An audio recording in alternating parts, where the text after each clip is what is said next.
केवल अपनी पत्नी अपने बच्चों के बारे में सोचते हैं। बोलो हाँ, हम दो हमारे दो, इसमें माँ बाप नहीं है। कुछ लोग हैं जो माँ बाप के बारे में भी सोचते हैं, तो हम दो हमारे दो, चार, और दो माता पिता, 6। आजकल लोग सारी जिंदगी केवल 6 लोगों का सोचते हैं, पति पत्नी बेटा बेटी माता, और होंगे 2 बच्चे, और तो 6 2 8 हो जाएंगे, और ले लो 2 और मान लो 10 लोग। आजकल आदमी 10 लोगों से ज्यादा के बारे में नहीं सोच रहा। क्यों जी, बात सही है? आज 99% लोग 10 लोगों से ज्यादा के बारे में नहीं सोच रहे हैं। 1% है पूरी दुनिया में ऐसे लोग जो 10 लोगों से आगे का सोचते हैं। इसलिए कहता हूं, आप थोड़ा और आगे बढ़ो, परिवार तक सीमित, परिवार में खुश रहो, और आगे की सोचो कि क्या आप औरों का भला कर सकते हैं। परिवार का तो कर रहे हैं, क्या और किसी के काम आ सकते हैं? बस यही सोचो। ये दास अनिरुद्ध केवल ये बातें कह के बता नहीं रहा, मेरे जीवन का अपना प्रैक्टिकल है। मैं जब 23 वर्ष का था, अभी मैं 34 वर्ष रनिंग चल रही है, 34। जब मैं 22 साल का था, तब से मैंने गरीब परिवार की बेटियों का विवाह करना स्टार्ट कर दिया था। जब मैं, आप लोग मुझे नहीं जानते थे उस समय, जब मैं टीवियों पे नहीं आता था, कथा करने जहां जाता था, जिस गांव जिस शहर में, वहां के क्षेत्र के गरीब परिवार की बेटियों का विवाह कथा में करता था। 500-600 गरीब बेटियों का विवाह तब कर चुका था। किसी कथा में 11, किसी कथा में 21, किसी कथा में 25 ऐसी बेटियों का विवाह होता था। अभी पिछली कथा में यहां भी बेटियों का विवाह हुआ, 3 बेटियों का। तो मैं 22 वर्ष की उम्र से पहले बेटियों का विवाह, फिर एक वृद्ध माँ मेरे पास आई, बोले बेटा हमारे बेटा सेवा नहीं करता, पानी नहीं देता, तो हमें कौन सहारा देगा? तो मुझे लगता है इस माँ के द्वारा भगवान ये कहना चाहते हैं कि इन माँओं की सेवा भी करो। तब उन माँओं की सेवा, जब मैं 24-25 साल का था, तब से तो वृद्ध माँओं की सेवा स्टार्ट कर दी। और वृद्ध माँओं की सेवा के साथ साथ जब मैं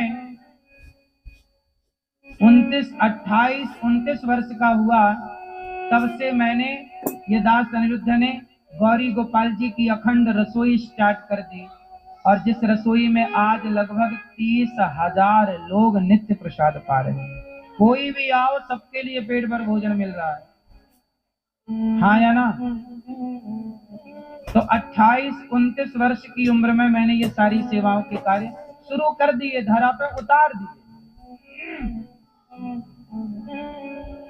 तो मैंने कथाएं शुरू की, वहां के लोगों ने कथा सुनी, और सुन करके उन्होंने मुझे कथा सुनाने योग्य बना दिया। वो मेरी प्रथम कर्म भूमि रही। तो मैंने आज तक लगभग 500 के लगभग कथाएं, 500 से अधिक कथाएं हो गई। कथाएं मैंने कार्य किया है, आलस्य नहीं किया। जो मुझे काम मिला मैंने किया, ईमानदारी से किया।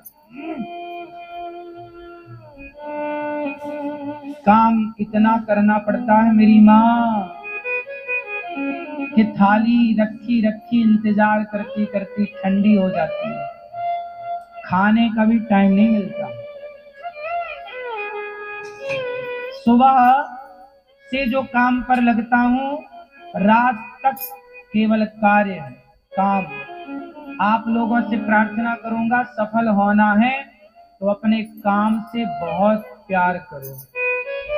किससे प्यार करो? काम से। काम से खूब प्यार करो। जो काम दिया है भगवान ने, उस काम से प्रेम करो, उस काम को बड़ा करो। और ये तब हो सकता है जब आप अपने काम से बहुत प्रेम करते हैं। लता जी गाती बहुत अच्छा है, अच्छा थी, अब तो भगवान के घर चली गई। क्यों? क्योंकि लता जी को गाने से प्रेम था। और कोई लता जी जैसा क्यों नहीं हो पाया? क्योंकि उनको शायद लता जी की तरह अपने काम से प्रेम ना रहा हो। सही है। उन्हीं की एक बहन है आशा जी।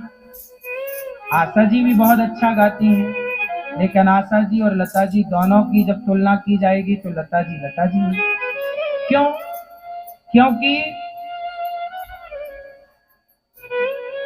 आशा जी की गृहस्थी थी, वो गृहस्थी में भी उलझ गई, पर लता जी की गृहस्थी नहीं थी, उन्होंने काम काम काम दिया। तो काम से प्रेम जो करेगा वो निखरेगा, बड़ा पद बड़ा कद पाएगा। प्रेम करना पड़ता। आज के लड़कों को क्या है, अपने काम से प्यार ही नहीं। हम कहते हैं कि तुम बाजार का चिंदी समेट के बेच रहे हो, टमाटर बेच रहे हो, सब्जी बेच रहे हो, फल बेच रहे हो, किराने की दुकान कर रहे हो, कंप्यूटर बेच रहे हो, मोबाइल बेच रहे हो, बना रहे हो कुछ प्रोडक्ट, आप उद्योग कर रहे हैं, आप लघु उद्योग लेकर बैठे हैं, आप व्यापारी हैं, बिजनेसमैन हैं, कुछ भी है, आप क्या अपने काम से प्यार करते हैं? जो अपने काम से प्रेम करते हैं वो सफल है। असफल होने का कारण है कि आपको आपके काम से प्रेम नहीं था, आपने उसे महत्व नहीं दिया। जब काम को आप महत्व नहीं देते तो काम भी आपको महत्व नहीं देते, तो काम भी आपको महत्व नहीं देता। सबको किसान हो तो अपनी खेती से प्यार करो। हमारे चाचा हैं गांव के, बहुत बड़े आदमी हैं, बहुत खेती है उनकी, कई एकड़, लेकिन जब भी उन्हें देखो तो वो खेत में घुसे हैं। बाकी लोग बैठे प्रपंच कर रहे, पंचायत कर रहे, यहां वहां की बातें कर रहे, काम नहीं किया। जो काम नहीं किया आज उनकी औलाद रो रही है, आज उनके रोटी का भी ठीक से जुगाड़ नहीं है। समय था तो दुरुपयोग किया, और वो सब कुछ था फिर भी वो खेत में अपना काम करते रहते, तो वो तब भी खुश थे। आज उनके बच्चे खुश हैं, वो भी खुश हैं। आपको क्या लगता है, आपके कार्य से आपके बच्चे भी प्रभावित होंगे, आने वाली पीढ़ी? आपने समय को बिगाड़ा है या बनाया है? समय को जो बिगाड़ा, तो किसान का मतलब क्या? जिसके हाथ में, जिसके पांव में माटी ना लगे वो किसान किस बात का? 24 घंटे शरीर में कहीं ना कहीं माटी लगी रहे, वही किसान है। काम करने वाले के शरीर में माटी रहेगी किसान यदि है तो। क्यों? बात सही है। आप में से कोई किसान है? तो किसान को खेत में डूबना पड़ता है, खपना पड़ता है। बात सही है कि गलत है? फिर आप सोचें कि खेत ना जाना पड़े, हाथ में माटी ना लगे, हमारे कपड़े गंदे ना हो और आप किसान हो जाए। नहीं साहब, नौकरों के भरोसे किसानी नहीं होती। कितना भी बड़ा आदमी हो, किसान है तो उसे उतरना पड़ेगा खेत में। सही है। आप कितनी भी बड़ी फैक्ट्रियां लगा लो, आपको निरीक्षण तो करना पड़ेगा।